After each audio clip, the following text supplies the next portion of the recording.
Good morning, good afternoon, good evening, wherever you are in the world. Welcome to the Influential You podcast. I'm Josh D'Amigo, program faculty member for Influential You and your co-host for this weekly podcast.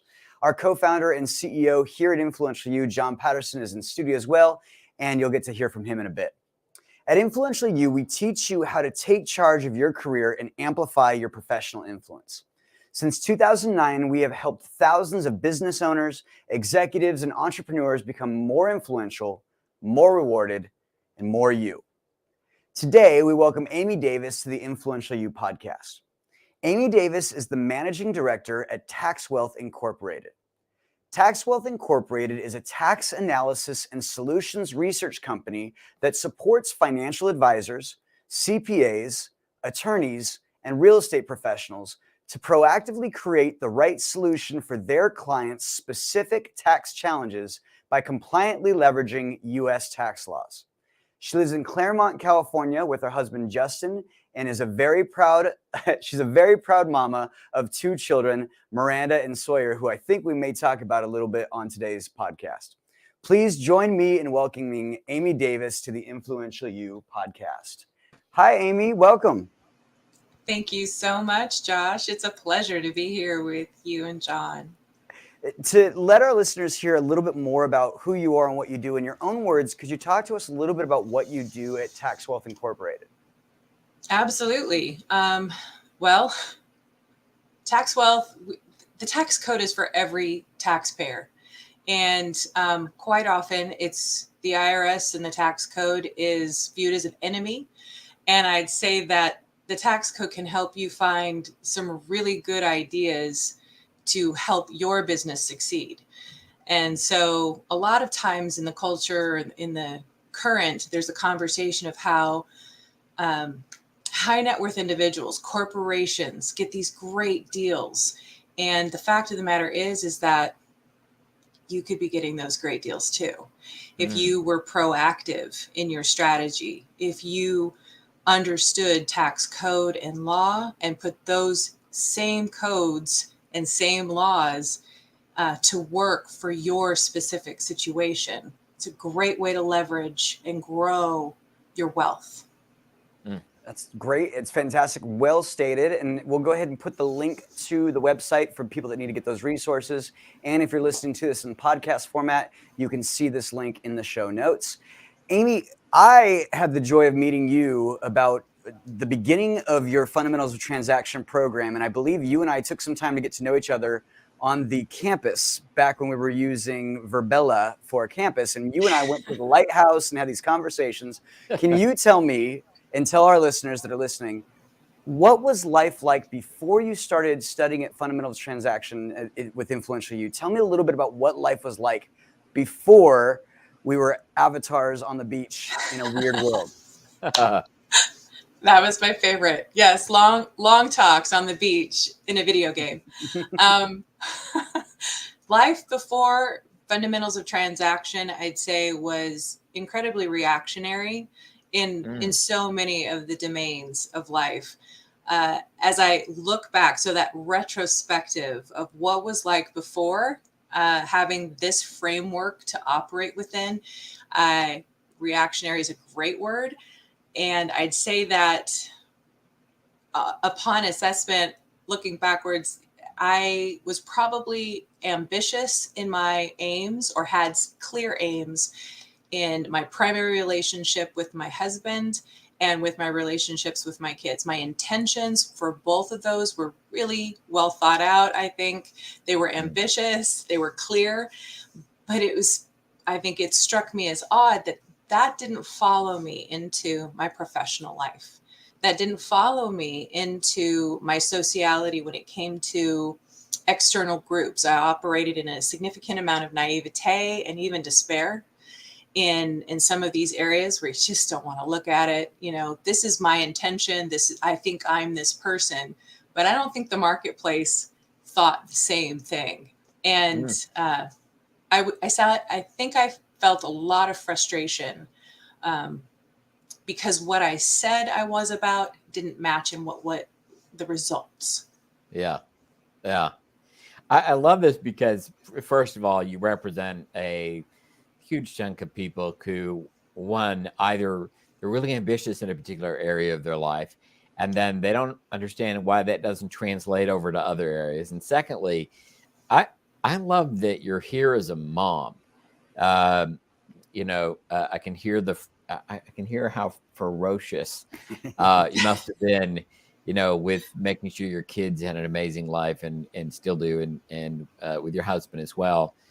I'm interested in a part of your journey where I know you were dealing with just being a woman, a mother, and making a living.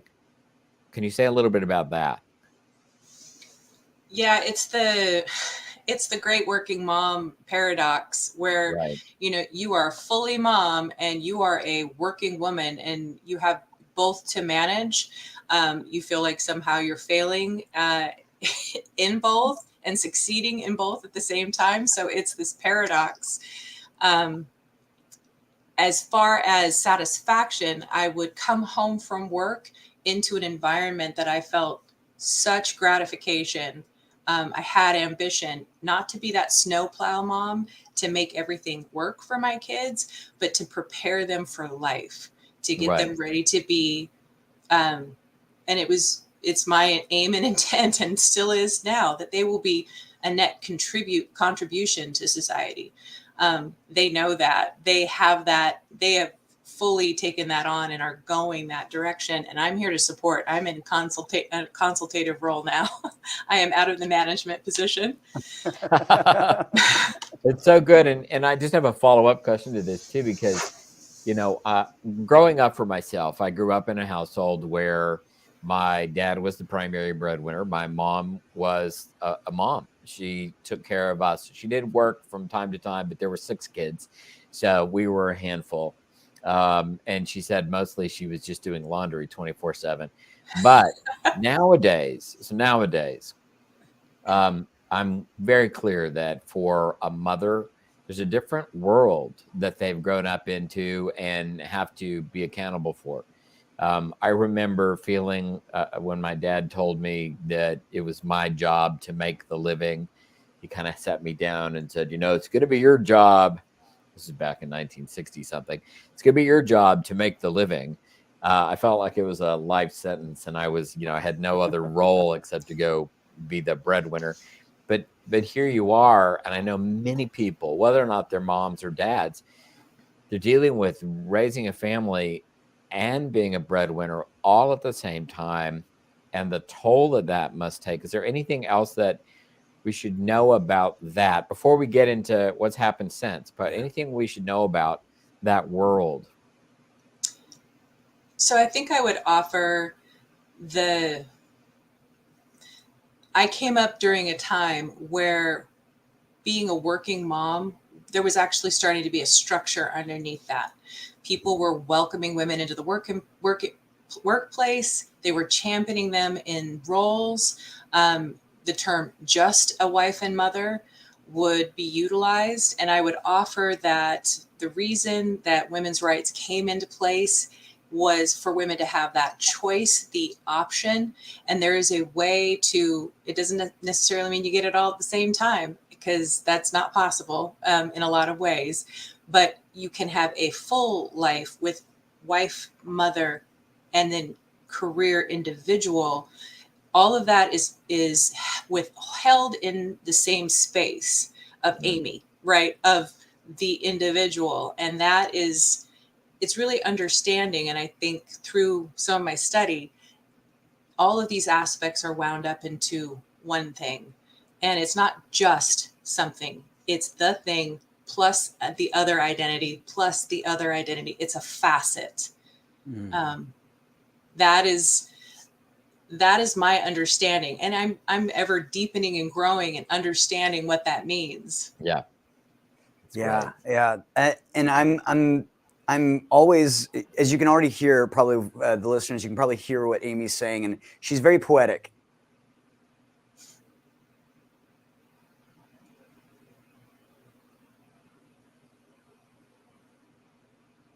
I think we may have lost somebody. Did it freeze for you? because I heard I'm poetic.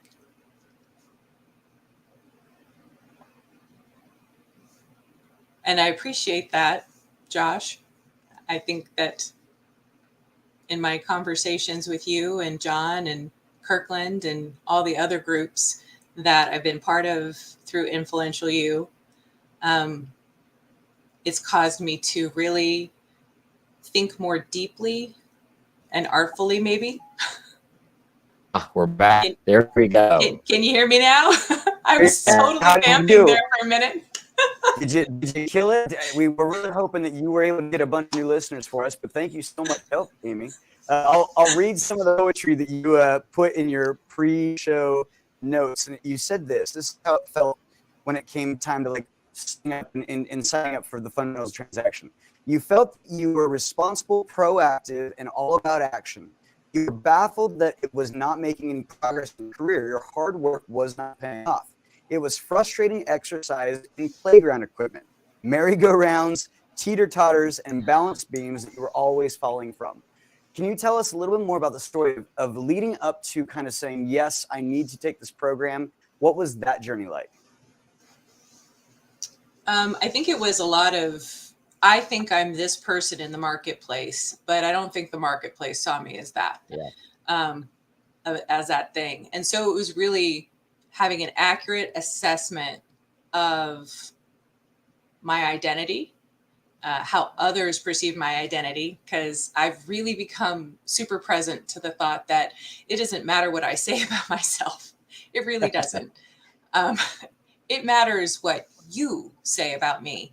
And if what you say about me helps me reach my aims, or if it doesn't. Yeah. And with the fundamentals of transaction, I was really given a framework to understand the silence I was receiving in response to my offer in the marketplace. Right.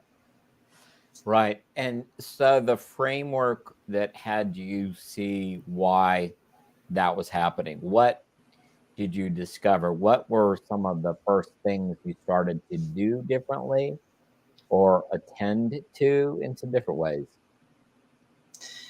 Well, the transaction cycle, I mean, it sounds really simple, but because I have that personality that's really more aligned with producer, I would just jump into action and get things done. People didn't have to notice that there was a breakdown. They didn't have to assess who they would need to fill or fix or provide a solution for that breakdown. They didn't have to ask me to be the one. If there was a breakdown, I could see it coming from a mile away, and I was jumping in there fixing things. Right. And they didn't even know they had a problem. Right. So in other words, in all the transactions where you were a part, people weren't aware of your value because you sort of handled problems before people knew. So the value okay. So how did you start to begin to have people recognize the value of the solution you were to certain breakdowns? Yeah, I'd let them experience the breakdown. I love that. Oh, I love that. It's so smart. So smart. Sometimes you gotta. He says that, but the second that I let the breakdown happen, I'm just kidding. Oh, that's really good. No, it's really good because, in any transaction, all you have to do is produce a breakdown, and then suddenly, you can offer solutions. Anyway, that's really brilliant. Really good. Beautiful. And Amy, another thing that you said that you learned I thought this was just so good. It gave you the language and a way to evaluate your world, and you began to distinguish what you could affect and what was affecting you in health, career, and relationships. Can you tell me more about that? Yeah. So instead of dealing with things as they showed up as breakdowns for me, like when health created a breakdown, it was, it's because you weren't paying attention to that. And it gave me some language for what are the structures and environments I'm building to support my health goals. Where's the help where am I transacting for help? Am I getting good help, the right help? Am I seeing that produce my aims, my stated aims? So none of that, And I know this sounds like so elementary, but none of that was really present in my world. I was knocking on doors. That's not the one. Knocking on doors. That's not the one. Where am I going to find my good help? And until I started to think about it in a way that through this language helped me to identify where a breakdown was going to occur, then decide where would I find good help, then request and transact for that help.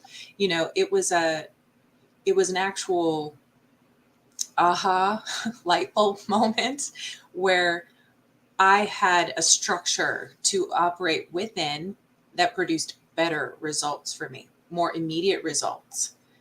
In the areas of my life that I said I had stated aims, I got immediate feedback, right? But in your area, when something broke down with my husband, with my kids, if something breaks down, it's loud. It's obvious. When something breaks down in your health, that can take time for it to show up. Right. When something breaks down in your career, that can take time to show up. So it's really getting to a place of identifying where am I breaking down? And in the fundamentals of transaction, I was breaking down every single time in contract. Wow. Every time. So you recognize that. So for our listeners, I'm going to say something about that. So a transaction cycle includes 8 different exchanges, and many people find themselves with strengths or weaknesses in many of the different exchanges. And oftentimes what happens is somebody begins the fundamentals of transaction program and realizes that their transactions tend to break down in a similar place again and again and again. So you recognize that the part of the transaction cycle that breaks down is contract.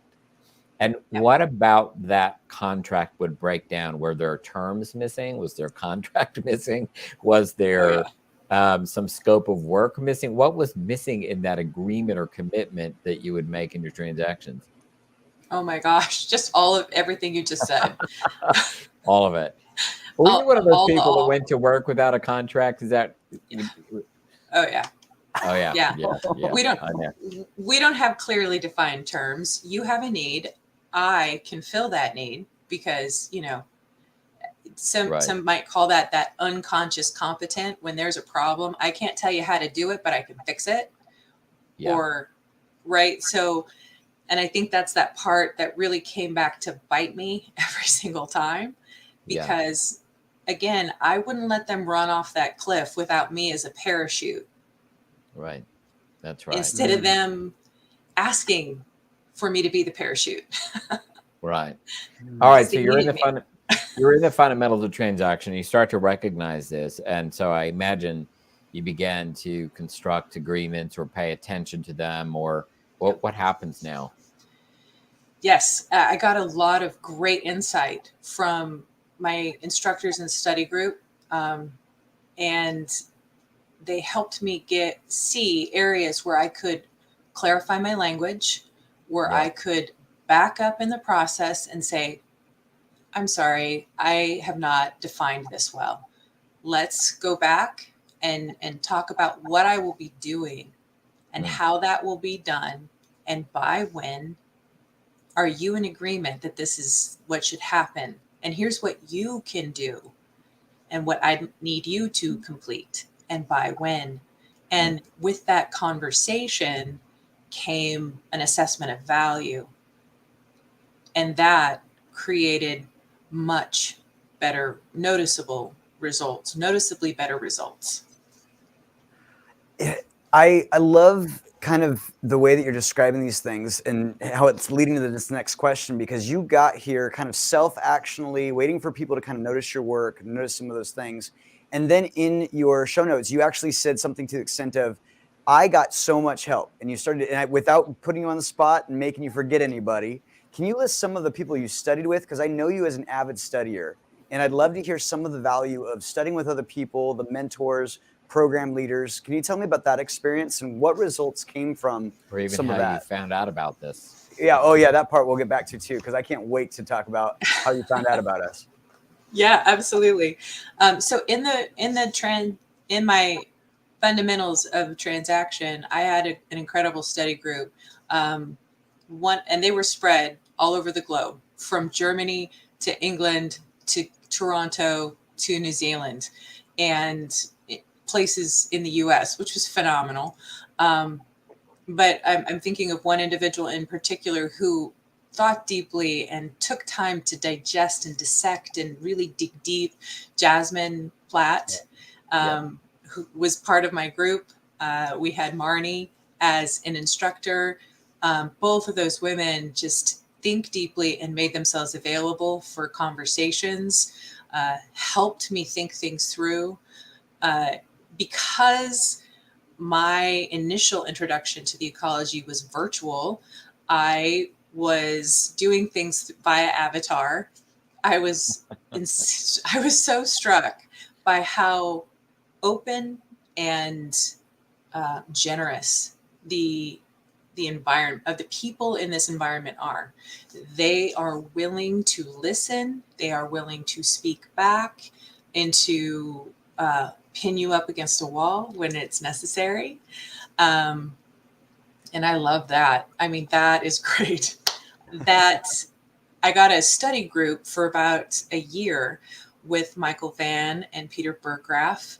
And I feel like how did Winnie the Pooh land in this particular honeypot? Because that was phenomenal. Wow. There was another gentleman in your group, right? I think it was one of our oldest participants. Is it Brandon? Hollenbeck. He was there for, yep. Yeah. Oh, that's so fun. Yeah. Wow. I mean, and I met them because it was a breakout session during one of the virtual conferences. And Michael Vann's avatar looked over at me like a little puppet. And I looked over at him and said, hey, let's go ahead and go back up over here and talk with these guys. And we're going to go through these exercises together.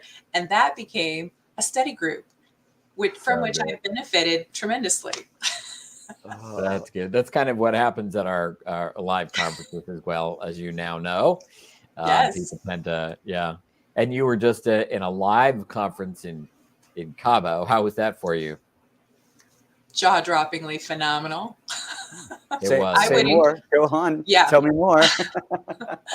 If you get a chance, sorry, I've got a hair in my mouth. If you get a chance to actually attend a live event, especially now after attending virtual events and now this live event, I can't wait to participate at the annual conference in Hollywood. To see people face to face, the energy, the camaraderie, the ideas, the insight people will give just from sharing their experience in their professional or personal domains, and how that translates, the ideas that it's just electric. You just kind of fire off of each other and you come away from those with ideas to implement in your life, your relationships, your sociality, your health, your career, all of these things that you thought, I'd never thought of it that way. I have got to try this. Right. And you have so much material to try. It's like this well that you can continue to draw from. It's wonderful. Right. Oh, it's so good. I love that for you, because I know how hard it is, or how much you study. And then I also know that producer mindset and that mentality of being included with those study groups and how much that enhanced it. That makes me so happy, because it feels like, from what I know about you, sometimes finding people that want to study on that level can be very tricky. And so I really love that. And if you're just joining us, this is one of the hardest studiers that I know at Influential You, Amy Davis with TaxWealth Incorporated. And we thank you so much for joining us and listening. Amy, who was the person that introduced you to Influential You? My longtime friend, Paul Adams. Go ahead. Go ahead. No, we started working together in, I think it was 2008, 9. So worked together professionally in a big agency on the West Coast. And he mentored me in a lot of ways. He said hard things to me with kindness. Like he had kindness. It came from a place of, here's here's a mirror. Is that what you want? And if it's not, consider this. Yeah. So that year, I think it was 2019, 2020, when he said, hey, I'm going to be at this annual conference coming down from Seattle to an annual conference in Ojai. Would you like to join us for the dinner? It's open to guests. I said, absolutely. And I got a chance to experience the group of people that build, make up the community inside of Influential You. And I was really drawn to engaging further after that one experience. And when Paul says something or makes a recommendation in my life, I take him seriously. Yeah. Oh, absolutely. All right. Well, listen, you're such a phenomenal example of something on many fronts, as a working mother, as someone who's moved their transactional competence quite a lot. The needle has moved quite a lot.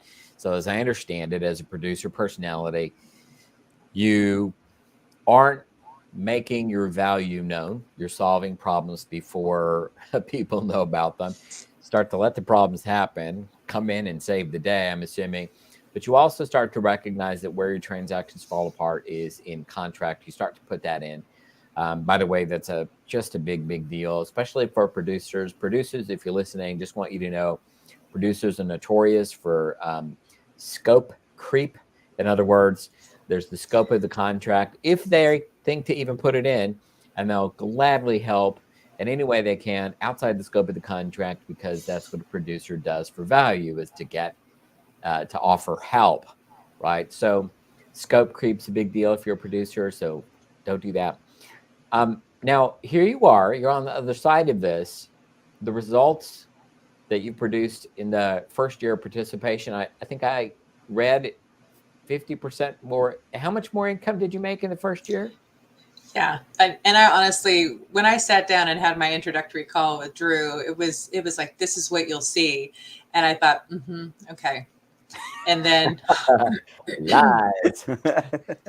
well, okay, this is not the first professional development program I have participated in. Okay.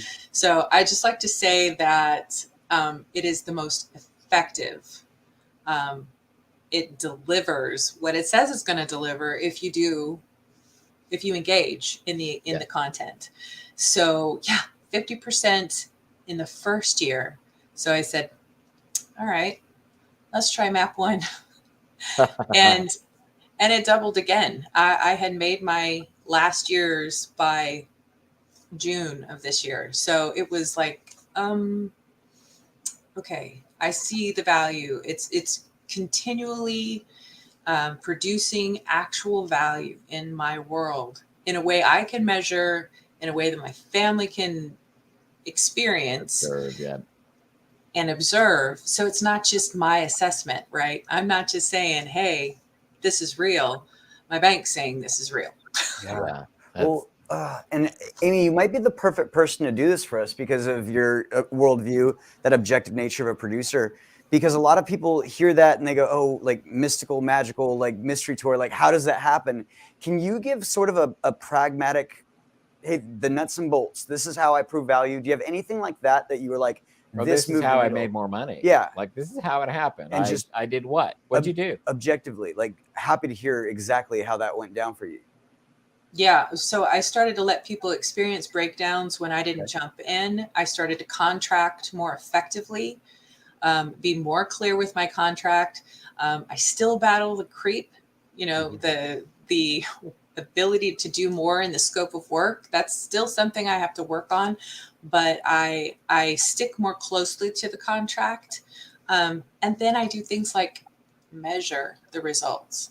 When I'm done with the labor, work, and action of something, I tend to just kind of let it sit there. The thing that changed for me during this process was I started to evaluate at the end of the transaction, is that the outcome I wanted? Or was that what I said I wanted? If it's not, what broke? And it gave me it gave me a way to look back and accurately evaluate what I was saying is what I would produce. What I was saying I would produce is actually what was being produced. Yeah. And That was tremendously helpful.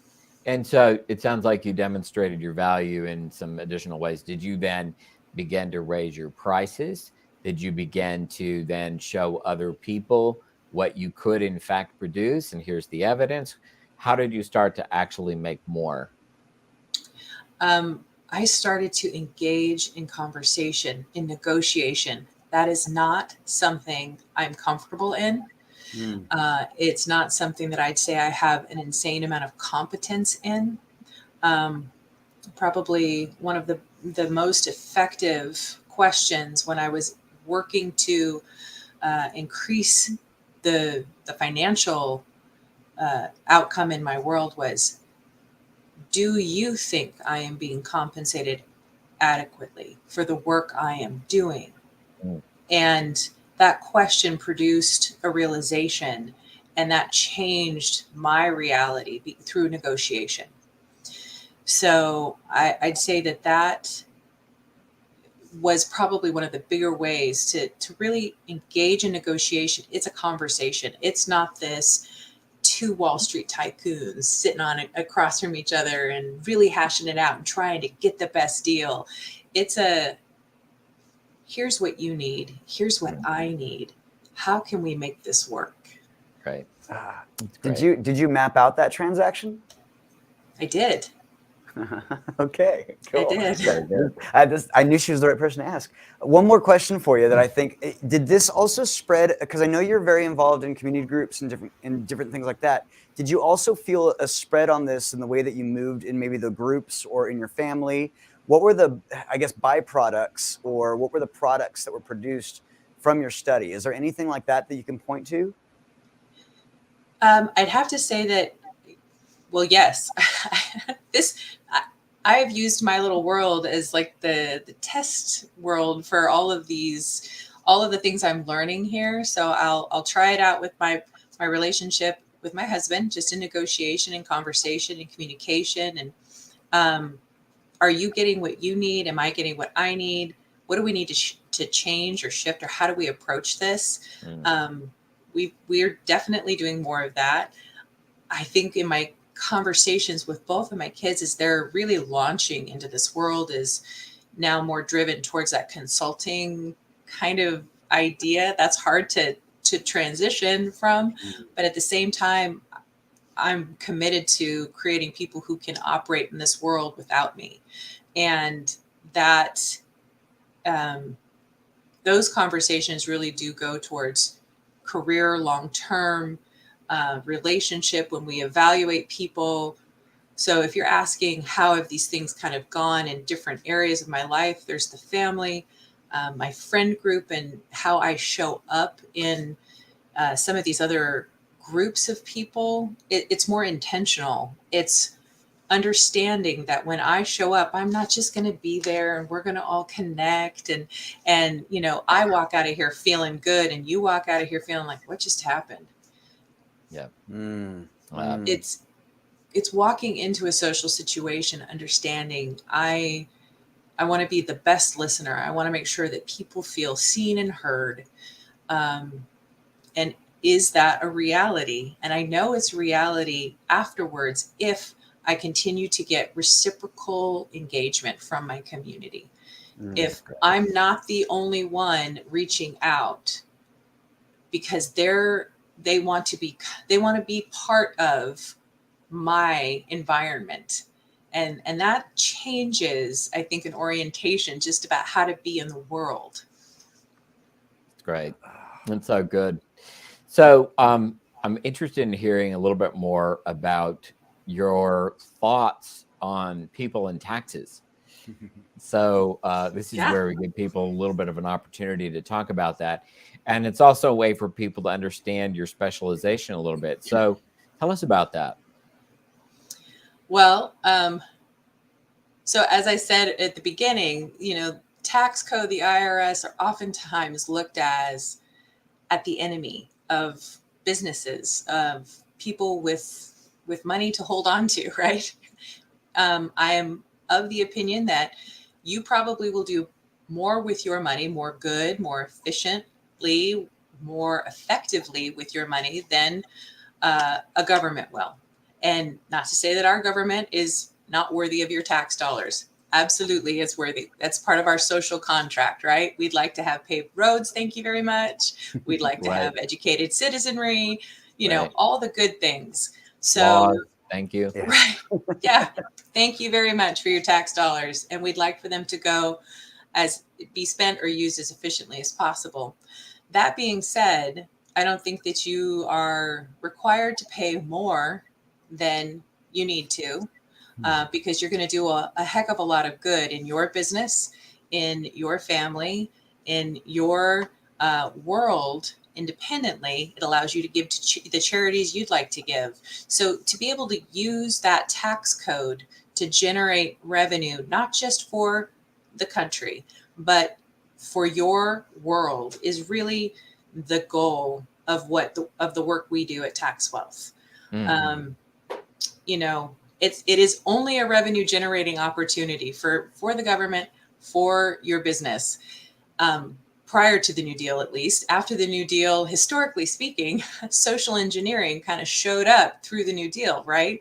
We're going to give you tax breaks if you're married. We're going to give you tax breaks if you give to charity. We're going to give you a tax break if you own a home, right? So there is a certain amount of social engineering that was created in that tax code.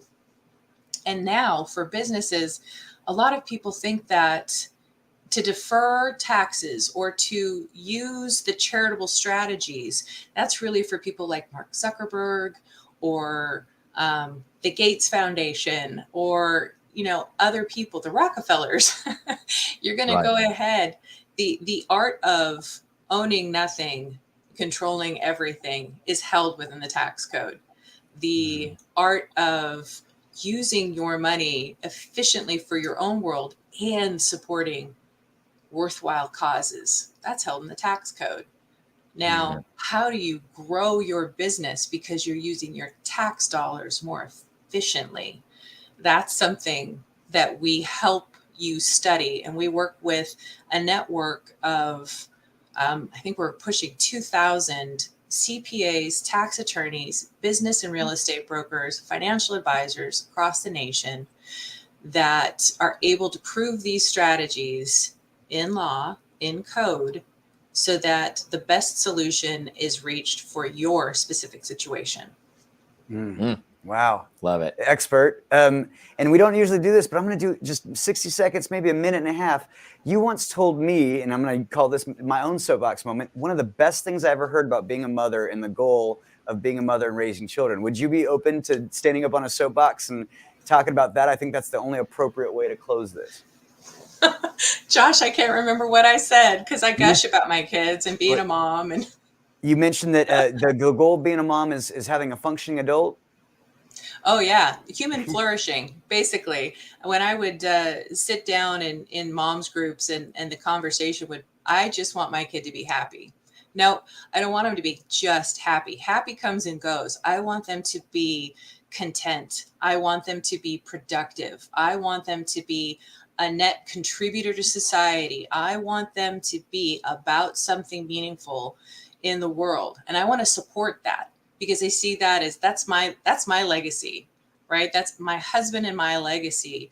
And if we are successful in growing these human beings, you as the rest of the world will be better off for it because I brought two people into the world that will leverage our values in the world. That's kind of how I saw it. I know that sounds kind of grandiose.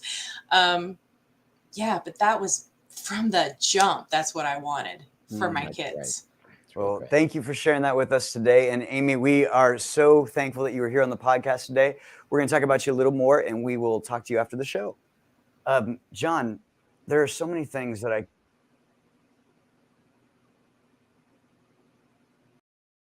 so that I can focus on what I want to say. What are you hearing in all of that? Well, it's been said many, many times, but I think the best part of the lesson that Amy offers the world is if you're a producer personality, then you may be giving away the farm.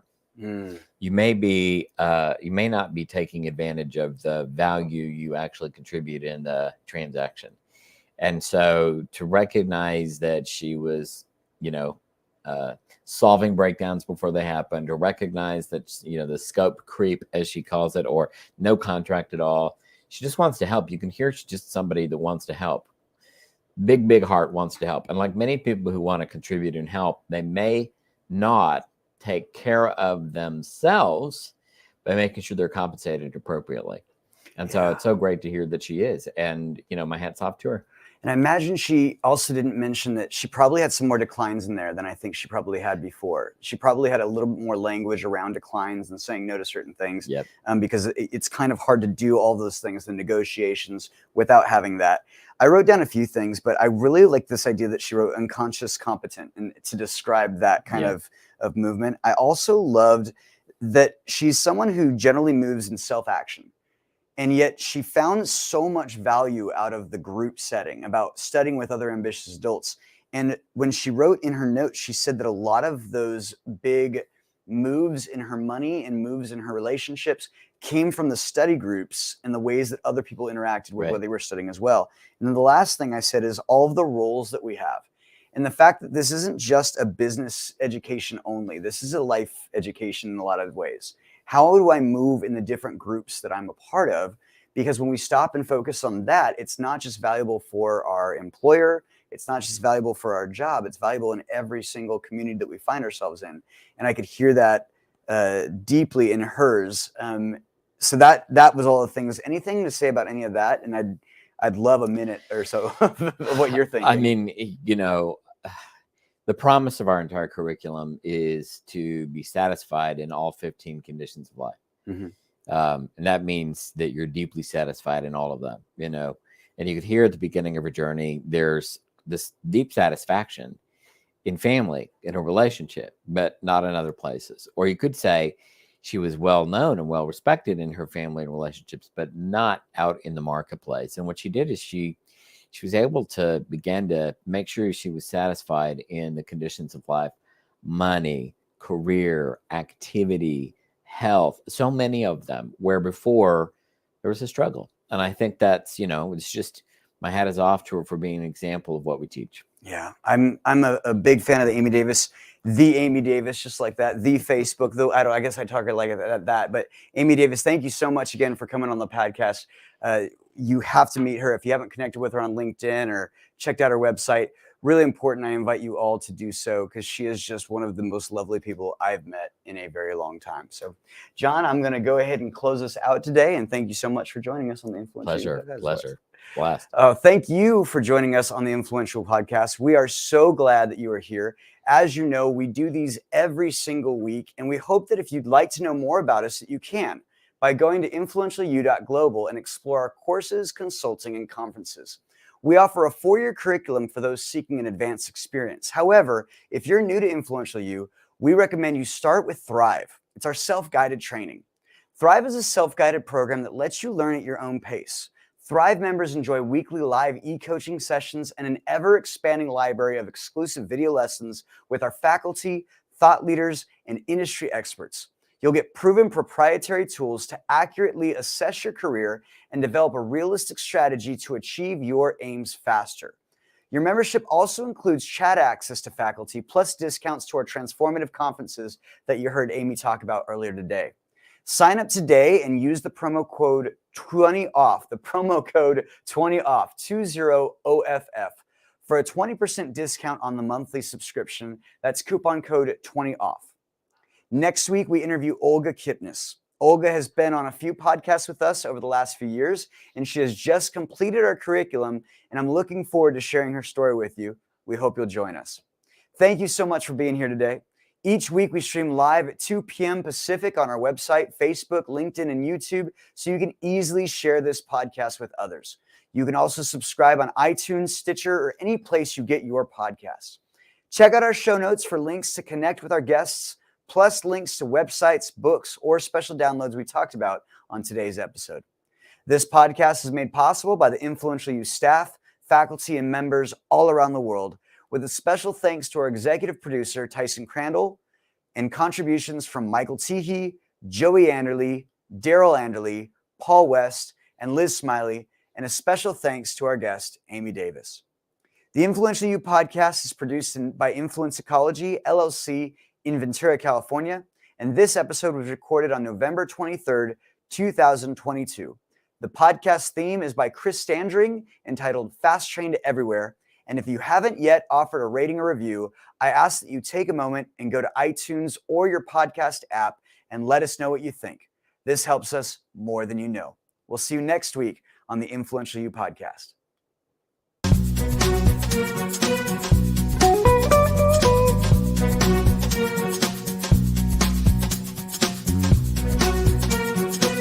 Thank you.